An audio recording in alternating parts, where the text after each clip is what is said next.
Le benchmarking consiste à transposer les bonnes pratiques des entreprises excellentes. Il a des objectifs clairs. Il s'agit à la fois de s'améliorer, de fixer des objectifs ambitieux et bien entendu, il contribue au changement. Ceci dit, il faut être conscient des limites de ce type de méthode et notamment en termes de créativité. Ce que l'on constate, c'est que les méthodes utilisées par les entreprises ont tendance à se ressembler étrangement.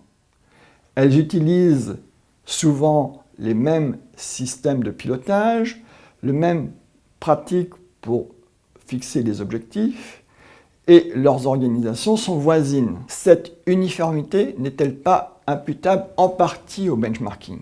Puisque le benchmarking, justement, il codifie les approches, il les diffuse, il les transpose, il les met en œuvre, et ceci indépendamment du contexte économique, de la situation en termes culturels et surtout des mutations de l'environnement. Donc il y a un risque majeur de voir des méthodes qui sont très voisines d'une entreprise à une autre et qui sont finalement déconnectées de leur contexte spécifique. C'est donc la responsabilité du consultant de ne pas donner dans la facilité qui consiste à reproduire des méthodes éprouvées, mais de se poser la question, quelles sont les méthodes pertinentes pour l'entreprise pour laquelle il travaille.